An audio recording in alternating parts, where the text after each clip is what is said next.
We should acclaim Harry as our Prince of Truth.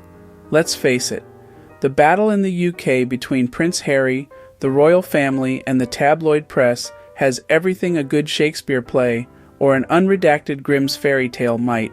There's the handsome prince whose beautiful young mum was hounded to death, cut loose by the royals when she opened her gob. There's the wicked stepmother, having it off with the king-to-be, even as he was on his honeymoon. There's the handsome prince's beautiful biracial wife, whom the royals, once titular and beneficiary heads of the British slave trade, are so jealous of they can hardly bear to share space with, whom they have fed to the tabloid beasts like live meat. Object. There's the other, less handsome prince and his stick-wife frantic to do the right white thing, who, while stabbing his younger bro in the back, dropped his own action against the tabloids for a reputed £1 million. Nice. Last week the drama moved up a gear, with the prince flying in from America and heading into the courts in London to face down the beasts. Hooray! British journalism, he says, has been hijacked by incredibly powerful media companies who masquerade as journalists, who have hijacked journalistic privilege for their own gain and agenda. He should know.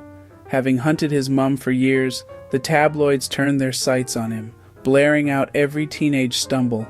But it was when he got together with Meghan, they went into jingoistic overdrive. Remember the jibe the day they left hospital with their newborn?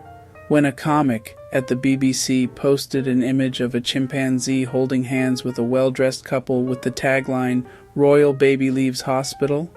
Or that guy in his 60s who last year wrote he would like to see Meghan walking naked through the streets while he chucked lumps of excrement at her?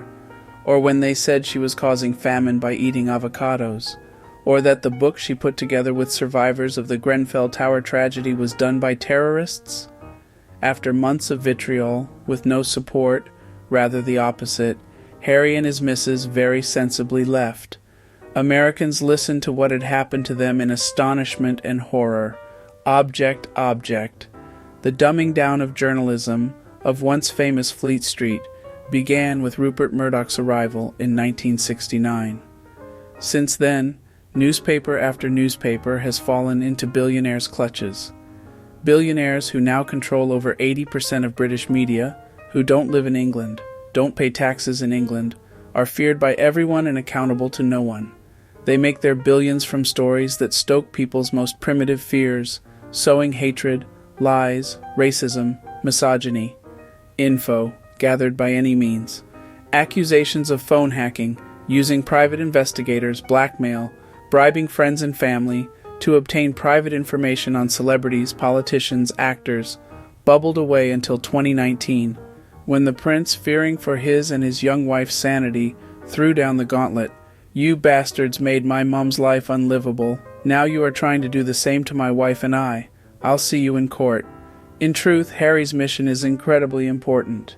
How can you have a democracy if one of the legs on which democracy rests, a free and independent press, has been bought?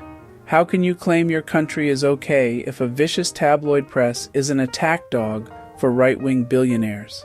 Harry's call for reform is an incredibly powerful one. Luckily for him, he has the means, the motive, and the balls to make it. The tabloids crowing about his lack of hard evidence in court last week missed the point.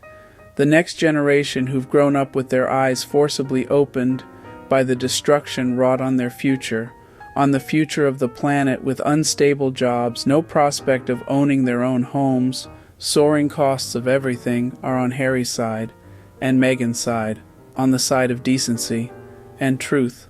They see the old order crumbling and they're happy. Long live Harry and his beautiful Meghan.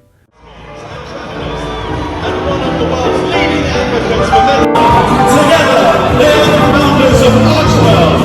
Please welcome Meghan and Harry, the Duke and Duchess of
is now.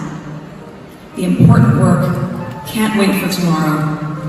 And this week the world is watching as you cement your place in history by showcasing the good that you are doing today. In the present moment, as we embrace the moment of now to create a better tomorrow. And with that, it is my absolute honor and pleasure to declare this year's One Young World Summit officially open.